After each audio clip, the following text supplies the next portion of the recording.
Bismillahirrahmanirrahim. Assalamualaikum warahmatullahi wabarakatuh. Innal hamdalillah nahmaduhu wa nasta'inuhu wa nastaghfiruh wa na'udzu billahi min shururi anfusina wa min sayyiati a'malina may yahdihillahu fala mudhillalah wa may yudlil fala hadiyalah. Asyhadu an la ilaha illallah wahdahu la syarikalah wa asyhadu anna Muhammadan abduhu wa rasuluh. Qala Allah Ta'ala ya ayyuhalladzina amanu taqullaha haqqa tuqatih wa la tamutunna illa wa antum muslimun. Wa qala ta'ala ya ayyuhalladzina amanu taqullaha wa qulu qawlan sadida yuslih lakum a'malakum wa yaghfir lakum dhunubakum wa may yuti'illaha wa rasulahu faqad faza fawzan 'azima. Fa inna astaqal hadits kitabullah wa khairal hadi hadi Muhammadin sallallahu alaihi wasallam wa syarrul umuri muhdatsatuha wa kullu muhdatsatin bid'ah wa kullu bid'atin dhalalah wa kullu dhalalatin finnar. Amma ba'd. Hadirin sekalian rahimani wa rahimakumullah. Alhamdulillah, segala puji dan syukur kita panjatkan kehadirat Allah Subhanahu wa taala yang telah memberikan nikmat dan karunia-Nya kepada kita semua sehingga kita dapat berkumpul kembali, bermajlis kembali dalam rangka untuk mengkaji agama Allah Subhanahu wa taala. Kemudian salawat serta salam kita haturkan kepada junjungan kita, kepada qudwah kita Nabi Muhammad sallallahu alaihi wasallam beserta keluarga, sahabat dan siapa saja yang mengikuti beliau dengan baik hingga akhir zaman. Hadirin sekalian rahimani rahimakumullah, melanjutkan pembahasan Kitab Bulughul Maram di bab Kitabul Jami' terkait dengan bab bir wasilah. Ya, kita berada di akhir-akhir pembahasan al bir wasilah insyaallah taala. Ya, di mana di pembahasan sebelumnya kita telah membacakan hadis terkait dengan masalah keridhaan Allah berada pada keridhaan kedua orang tua, ya. Dan murka Allah ada pada murka kedua orang tua. Kemudian di hadis selanjutnya dari Anas bin Malik radhiyallahu anhu dari Nabi sallallahu alaihi wasallam annahu qala, bahwasanya beliau sallallahu alaihi wasallam bersabda, waladzi nafsi biyadihi, demi zat yang jiwaku berada di tangannya, la yu'minu abdun, tidaklah seorang hamba beriman hatta yuhibba li jarihi, hingga dia mencintai untuk tetangganya, ma yuhibbu li nafsi, apa sesuai dengan apa yang dia juga cintai, sukai untuk dirinya sendiri. Hadis muttafaqun alaih.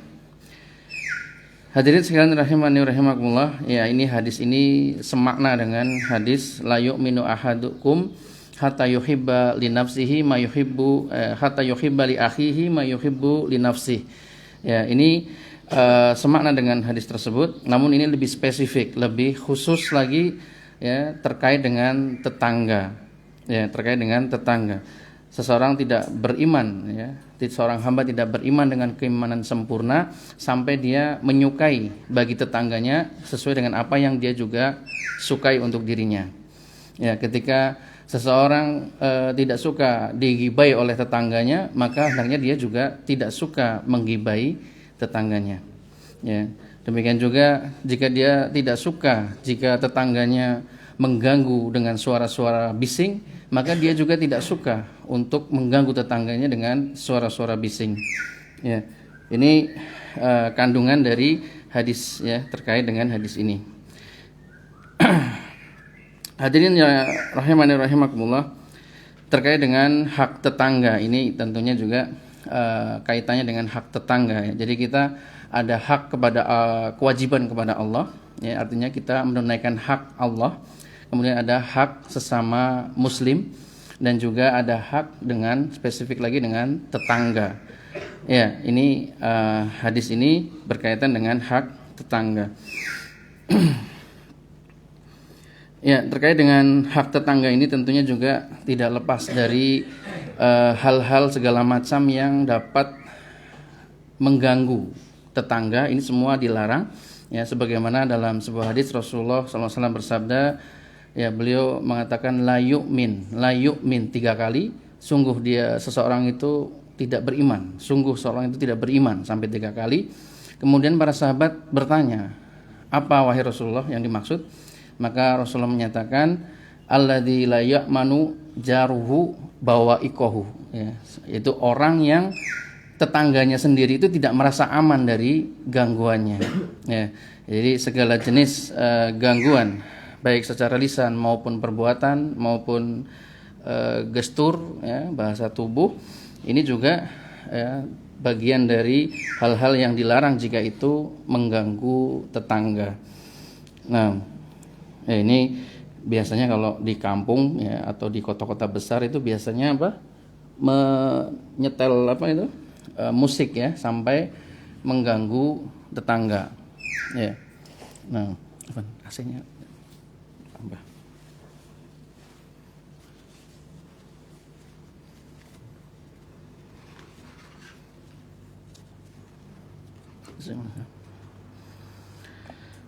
Nah, ya, ya, tes. Baik. Ya, ini terkait dengan hak-hak tetangga. Maka di hadis yang sebelumnya pernah kita lewati, ya, di antara dosa-dosa yang paling besar, ya, di situ disebutkan Rasulullah menyatakan antuzani halilatahu, ya, engkau berzina dengan tetangga, istri tetanggamu. Ini juga sudah merusak hak Allah, kemudian merusak hak sesama muslim, terlebih lagi merusak hak tetangga. Jadi ada 3 langsung, ya, double kill ini, ya, lebih dari triple kill, ya. Hak tetangga dilanggar, hak Allah dilanggar, kemudian hak sesama muslim juga dilanggar, ya, kemudian yang ketiga hak tetangga juga dilanggar. Maka ini termasuk dosa besar yang disebutkan oleh Rasulullah SAW.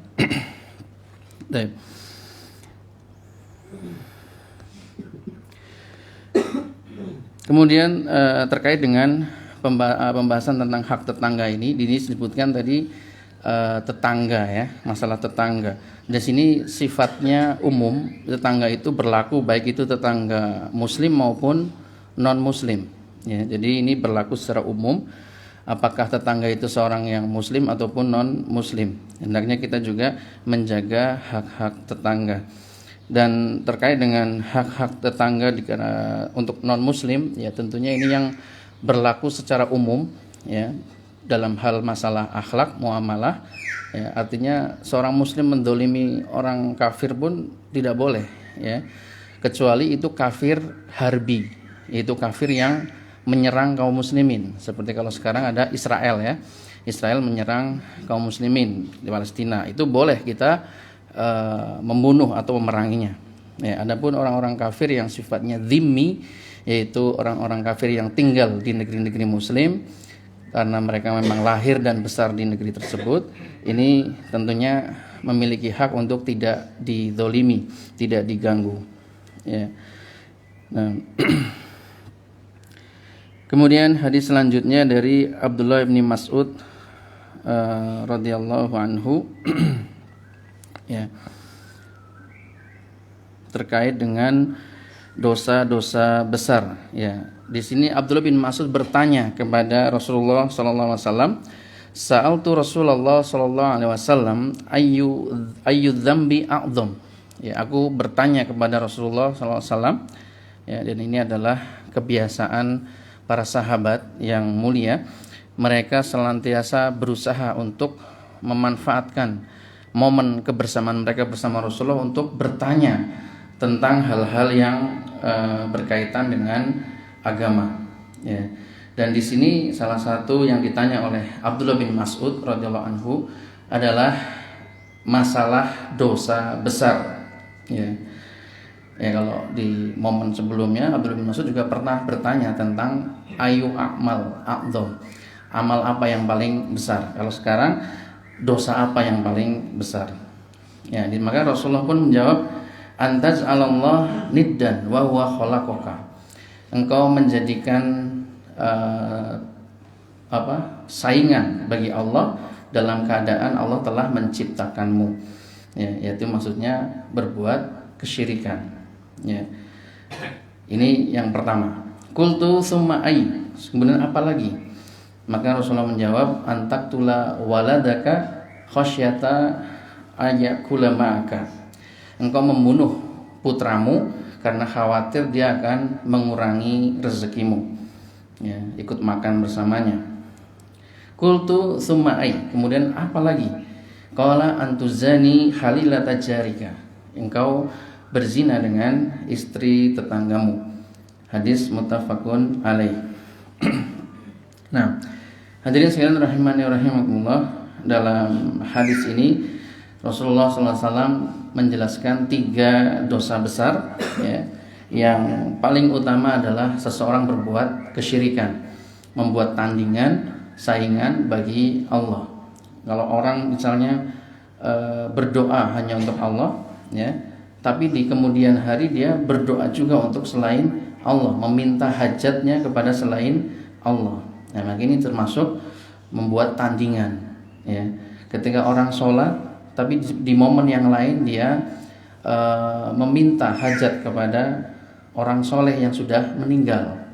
Nah, ini juga termasuk perbuatan yang membuat tandingan, ya, kepada Allah.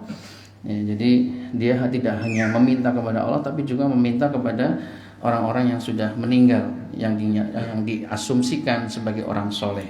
Ya. Nah, ini termasuk dosa besar, ya, di mana kesyirikan ini tentunya juga berlapis-lapis, bertingkat-tingkat. Ya, yang paling besar adalah ketika seseorang mengarahkan ibadahnya, ya, kepada selain Allah. Ya, ini termasuk yang besar sekali dosanya, ya, kesyirikan yang sangat besar. Ya, ketika dia berdoa atau kemudian menyembelih hewan sesembelihan tapi ditujukan untuk selain Allah, ini termasuk berbuat kesyirikan. Ya. Kemudian juga seseorang menjadikan, ya, makam orang-orang soleh ini dijadikan wasilah. Dia meminta agar penghuni makam tersebut bisa menjadi perantara antara dia dengan Allah. Ini juga termasuk bagian dari kesyirikan, ya, dan ini banyak dilakukan oleh kaum muslimin terlepas mereka menyadari atau tidak, ya. Namun berdasarkan sejarah historis bahwasanya menjadikan kuburan orang-orang soleh sebagai sarana untuk meminta hajat, sebagai wasilah dan yang semisalnya, itu sudah terjadi di zaman dahulu, di zaman Nabi Nuh, ya.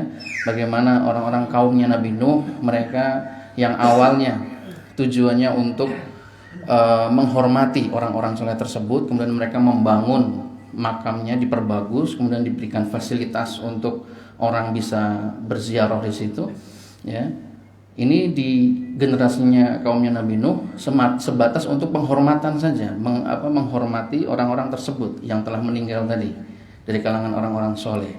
Namun ketika di generasi berikutnya tambah lagi, tidak hanya sekedar memperbagus, tapi juga beribadah di masjid tersebut.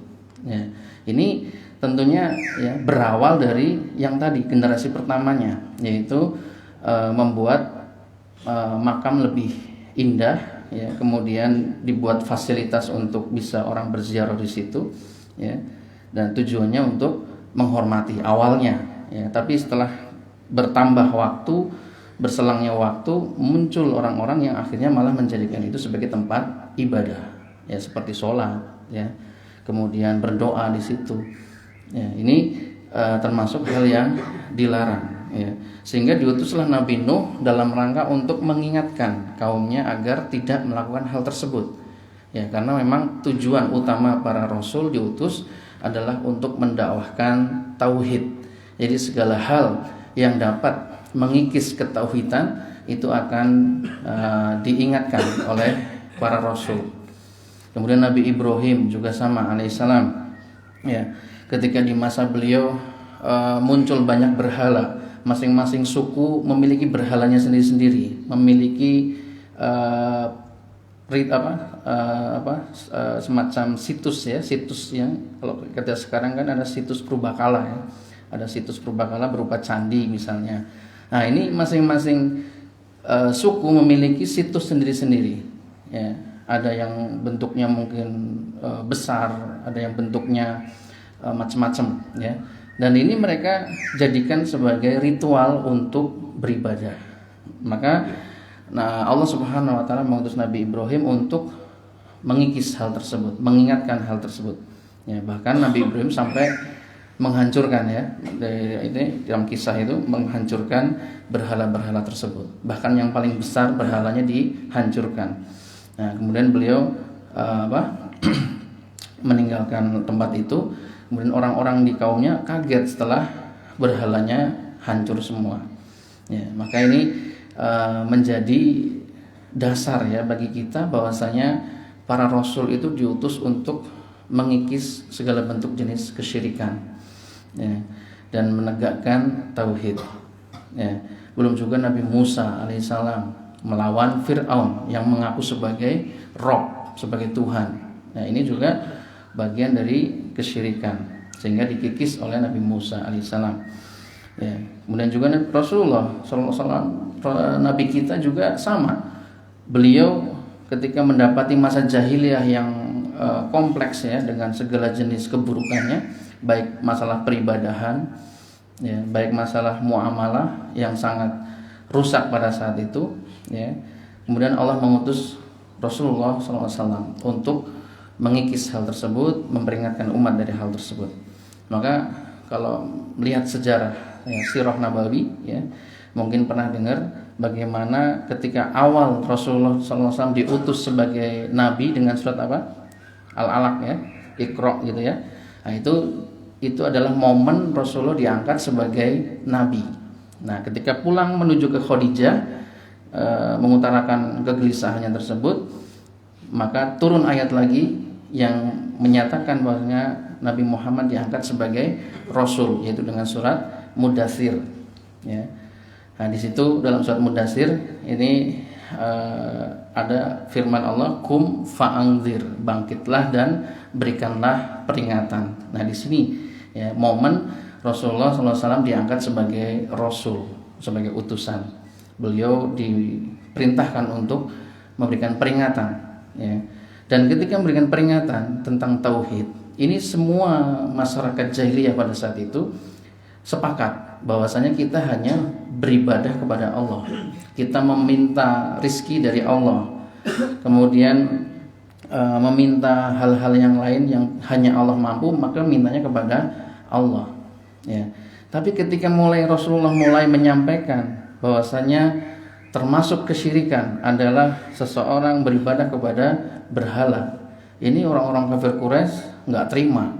Ya. Mereka berontak, nggak terima kalau peribadahan nenek moyangnya yang sudah turun temurun dilakukan kemudian dikritik. Ini nggak terima.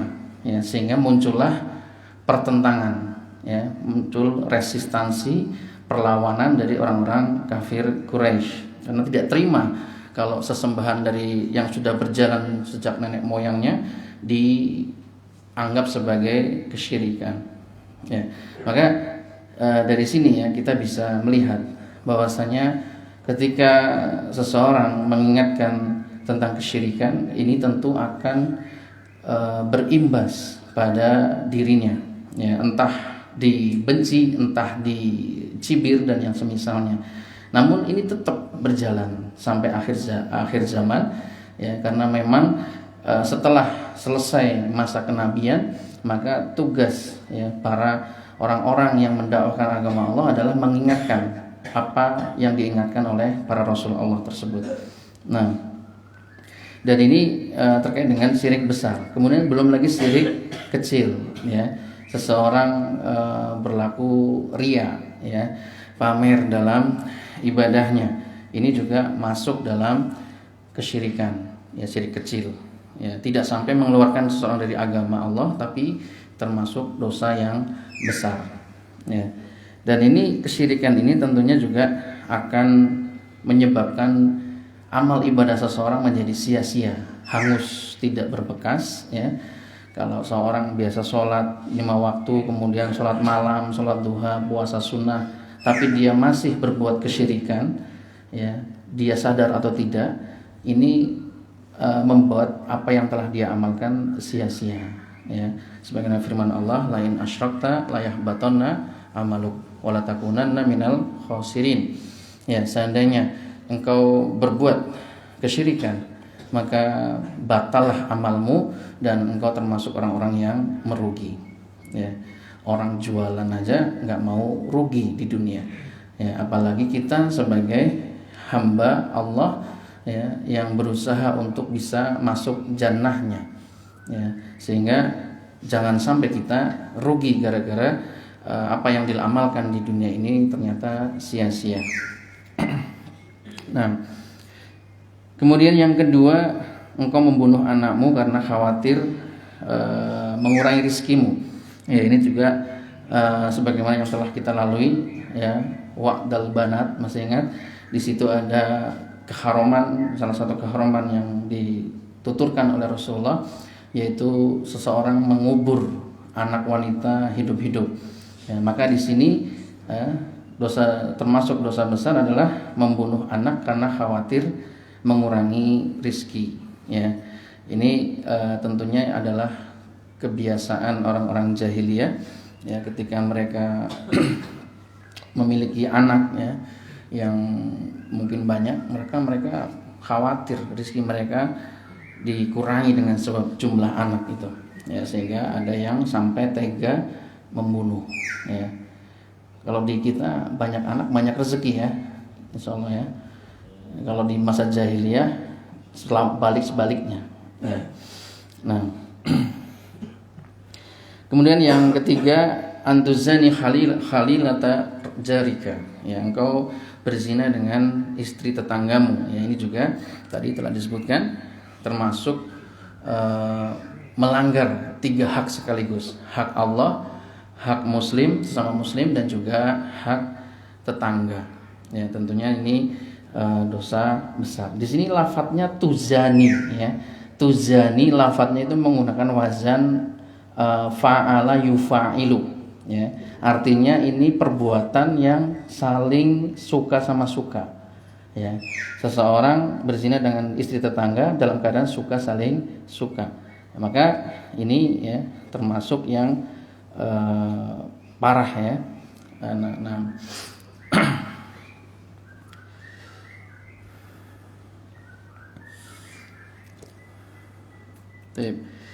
Kemudian hadis selanjutnya dari Abdullah bin Amr bin As radhiyallahu anhu, anna Rasulullah sallallahu alaihi wasallam qala, beliau bersabda, minal kabair, termasuk dosa-dosa besar, yaitu syatmur rajul, ya, walidayhi, yaitu seseorang mencela kedua orang tuanya. Ya, ini secara logika anak mencela kedua orang tuanya. Ya, kalau dia anak yang normal tentunya tidak mungkin, gitu kan. Nah, maka para sahabat heran, kok ada anak mencela kedua orang tuanya. Maka para sahabat bertanya, wahal yasubur rajul walidai, apakah mungkin seorang anak mencela kedua orang tuanya? Maka Rasulullah menjawab, na'am, ya, mungkin, ya. Yasubu abar rajul fayasubur rajul abahu, ya, yaitu seseorang mencela orang tua temannya, kemudian temannya balik mencela orang tuanya dia tadi, yang pertama. Wa yasubu ummahu fayasubu ummahu. Demikian juga seseorang mencela ibu temannya sehingga temannya balik mencela ibunya. Ya. Hadis muttafaqun alaih. Ya. Hadirin sekalian rahimani rahimakumullah, ya, dalam hadis ini menunjukkan bahwasanya bentuk mencela kedua orang tua itu, ya, berupa dengan seseorang mencela orang tua temannya, tetangganya, dan yang semisalnya. Ya, ini kalau di zaman anak-anak biasanya ada yang saling mencela nama orang tua temannya, gitu, ya, dan menyebut nama orang tua temannya, sehingga temannya pun balas dengan menyebutkan nama orang tua tadi yang pertama. Nah, ini termasuk yang dilarang, ya, karena ini termasuk bagian dari mencela orang tua sendiri. Ya, ketika seseorang mencela orang tua temannya, secara otomatis dia tidak sadar, ya, telah mencela orang tuanya sendiri. Ya, sehingga terkait dengan hal ini, ya, kita telah ketahui bahwasanya ridho Allah berada pada ridho orang tua, dan murka Allah berada pada murka orang tua. Ya, dengan dikaitkan dengan hadis tersebut, maka ya hal-hal yang bisa merusak, mengganggu keridhaan orang tua ini hendaknya dihindari. Ya, baik secara langsung maupun tidak langsung. Seperti ini kan tidak langsung ya, kaitannya mencela orang tua sendiri secara tidak langsung. Nah,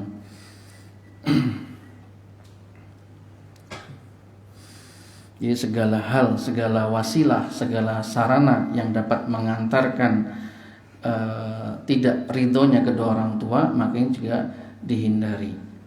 Nah, karena ada kaitannya dengan kaidah ya, al-wasail laha ahkamul maqasid. Media, sarana ini semua sesuai dengan hukum tujuan. Kalau tujuannya buruk, maka segala hal yang dapat mengantarkan kepada tujuan tersebut juga buruk. Ya. Katakanlah seseorang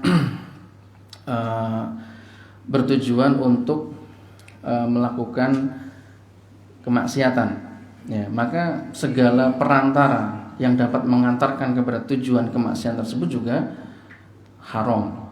Ya. Nah. Kemudian terkait dengan hadis ini juga ya, mencela orang tua itu dengan cara mencela orang tua teman ya. Ini juga bagian dari kaidah bahwasanya menutup pintu keburukan, menutup pintu kerusakan ini sangat disyariatkan dalam Islam ya. Saddud dzara'i istilahnya, menutup pintu kerusakan. Ya, jadi ketika ada potensi yang bisa menyebabkan orang tua dicela, ini semua potensi tersebut harus ditutup. Ya, semua harus ditutup, jangan sampai dilakukan, dilanggar. Ya, sama seperti tadi terkait dengan orang yang memperbagus makam orang soleh, kemudian dikasih fasilitas, ini juga dilarang dalam agama. Karena itu dapat mengantarkan kepada peribadahan kepada makam tadi, ya. Jadi disebut dengan saddud dzara'i. Ya, dan Rasulullah SAW ya terkait dengan masalah larangan ya memperindah, membangun kuburan, ini beliau bersabda dengan sangat keras, dalam artian sangat tegas. Ya, Rasulullah SAW mengatakan, ya la'anallahu al-yahud wan nasara. Semoga Allah melaknat orang Yahudi dan Nasoro ya, ittakhadhu kubur anbiya'ihim masjidah. Mereka menjadikan kuburan-kuburan nabi mereka sebagai masjid. Ya, ini menunjukkan kuburan ya, entah itu kuburan nabi atau kuburan orang soleh, kemudian dijadikan tempat beribadah, masjid misalnya, maka ini termasuk yang dilarang sangat keras ya, karena dapat mengantarkan kepada kesyirikan. Lalu bagaimana dengan Masjid Nabawi yang di situ di dalamnya ada makam siapa? Rasulullah SAW. Ya. Dan ini kalau kita ambil ya makam Rasulullah yang ada di atas di dalam Masjid Nabawi, tentunya ini berbeda hukumnya. Kenapa? Karena secara historis ya, Rasulullah ketika dimakamkan berada di luar kompleks masjid beliau. Ya, antara masjid beliau dengan rumah beliau kan berdekatan, kemudian di samping ya. Maka ketika Rasulullah meninggal, ya, beliau dikubur di tempat beliau meninggal, ya, karena Nabi, ya, ketentuannya Nabi itu dikubur di tempat dia meninggal.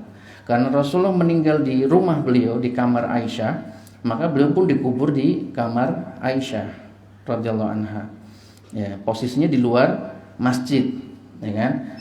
Nah, seiring berjalannya waktu, kaum muslimin semakin banyak yang masuk Islam, maka di pemerintahan kekhalifahan beberapa tahun, beberapa abad setelahnya, muncul kebijakan untuk memperluas Masjid Nabawi.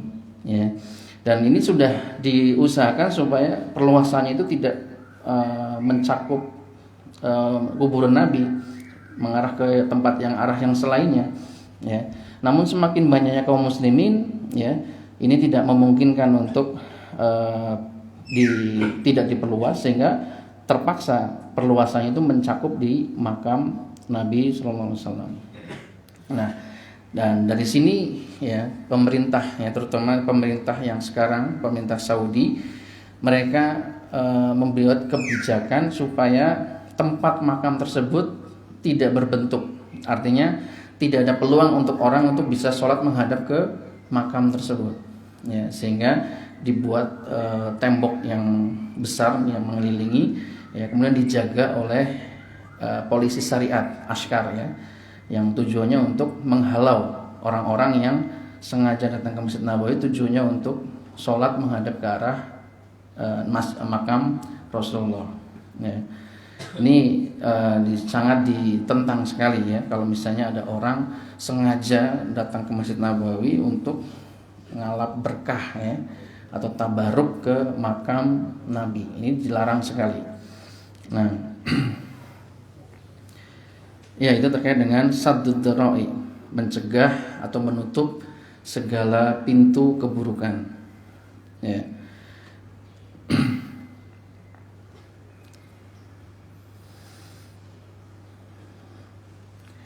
Kemudian hadis selanjutnya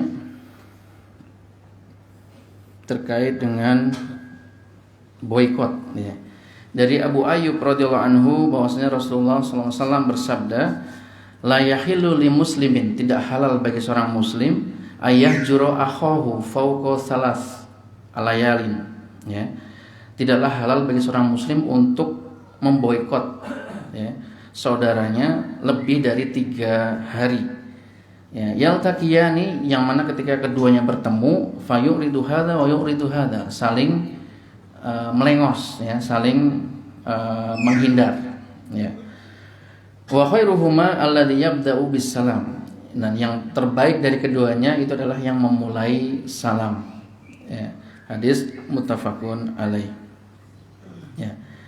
Hadirin sekalian rahimani rahimakumullah ya, dalam hadis ini Islam ya, syariat Islam ini sangat moderat, dalam artian sangat memahami kondisi psikologis seorang manusia ya, ketika kedua orang sedang bertengkar, sedang marahan ya, ini secara psikologis tentu akan secara fitrahnya dia akan berusaha untuk menghindar satu sama lain, nggak mau ketemuan, nggak mau ngobrol, nggak mau ketemuan ya. La salam wala kalam, tidak ucapkan salam dan juga tidak berbicara. Nah, ini adalah fitrahnya manusia.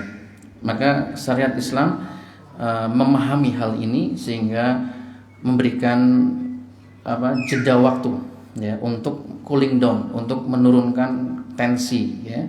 Ketika kondisinya semakin panas, maka ada syariat untuk saling menjauh ya selama 3 hari. Ya, dan setelah 3 hari maka disyariatkan untuk kembali akur ya, dan yang lebih afdol dari keduanya adalah yang memulai mengucapkan salam terlebih dahulu ya, untuk mencairkan suasana ya. Dan ini terkait dengan pemboikotan, tentunya pernah dengar mungkin kisah Ka'ab bin Malik radhiyallahu anhu yang diboikot oleh Rasulullah dan para sahabat yang lain ketika perang Tabuk ya. Itu ada 3 orang ya, Ka'ab bin Malik, Murarah bin Rabi ya, kemudian satu lagi saya lupa. Ini ketiganya ini ketika perang Tabuk sebenarnya pengen ikut, cuman qadarullah menunda-nunda keberangkatan sehingga akhirnya terlambat. Nah, begitu sudah terlambat semakin gak mau lagi untuk menyusul sehingga tidak ikut. Nah, ini ada beberapa orang munafik juga yang seperti ini juga ya, tidak ikut perang Tabuk karena memang kondisinya pada saat itu pohon-pohon kurma itu sedang masa panen ya, sehingga banyak yang merasa berat untuk mengikuti perang Tabuk ya. Nah, setelah sekembalinya Rasulullah dari perang Tabuk bersama para sahabat sampai di kota Madinah, ini beliau tahu kalau ada beberapa sahabatnya yang tidak ikut perang Tabuk ya, maka beliau memerintahkan sahabat yang lain untuk memanggil ya sahabat-sahabat yang tidak ikut perang Tabuk. Nah, di antara yang dipanggil itu hanya 3 sahabat yang jujur, memberikan alasan sesuai dengan fakta, ya, yang tidak mau berbohong, walaupun sudah digoda untuk berbohong, tapi Rasulullah 3 sahabat ini tetap jujur, ya, bahwasanya mereka tidak ikut karena faktor menunda-nunda, sehingga jadinya tidak ikut perang Tabuk. Ya, maka Rasulullah diam sejenak menunggu wahyu sampai akhirnya wahyu turun bahwasanya mereka harus diboikot, sehingga beliau memerintahkan para sahabat untuk memboikot 3 sahabat tadi. Ya, diboikot, tidak boleh mengucapkan salam, tidak boleh berbicara. Ini bertahap, ya, sampai waktu yang tidak ditentukan karena itu waktu itu. Nah, sampai 30 hari ternyata. Di hari ke-30, ya, ternyata turun wahyu bahwasanya Rasulullah diperintahkan untuk memisahkan istri-istri mereka. Jadi istri Ka'ab bin Malik disuruh pulang ke orang tuanya, ya, di hari yang ke-30 ini, ya, sampai batas waktunya tidak diketahui karena memang ini semua berdasarkan wahyu, ya. Perintah Rasulullah itu semua berdasarkan wahyu. Nah, ketika di hari ke-50 turun ayat untuk menyelesaikan masa pemboikotan tersebut. Artinya pertaubatan Ka'ab bin Malik dan dua sahabat yang lain diterima oleh Allah, dan Allah memerintahkan untuk diselesaikan boikotnya dan diberikan kabar gembira tersebut. Ya, ini adalah sebuah contoh bagaimana pemboikotan, ya, bisa lebih dari 3 hari. Kenapa? Karena ini, ya, berdasarkan wahyu. Ya, artinya beliau tidak menyelisih apa yang beliau sabdakan di hadis yang kita baca, ya, lebih dari 3 kali itu sebaiknya berdamai, gitu kan. Nah, ini berhubung Ka'ab bin Malik dan 2 temannya ini, ya, tidak hanya menyelisih perintah Rasul, tapi juga menyelisih perintah Allah untuk berjihad fisabilillah, ya, sehingga ada pembelajaran di sini bahwasanya ketika Rasulullah SAW sebagai seorang Rasul di satu sisi, di sisi lain beliau juga sebagai seorang waliul amr, pemerintah, ya, sehingga beliau berhak untuk menghukum sahabatnya yang tidak patuh, tidak taat, ya. Dan ini tentunya tidak bisa kita terapkan untuk selain waliul amr, pemerintah, ya, terkait dengan penghukuman orang-orang yang melanggar syariat, ya. Nah, sampai sini ada yang belum jelas, tafadhol. Barangkali ada yang ditanyakan.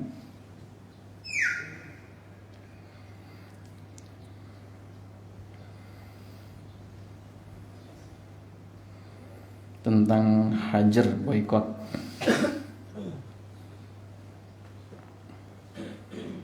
Ya.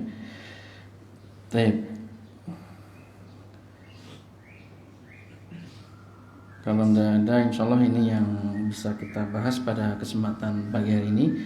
Semoga bermanfaat untuk kita semua. Wallahu a'lam bishawab. Subhanaka wa bihamdik, asyhadu an la ilaha illa anta, astaghfiruka wa atubu ilaik.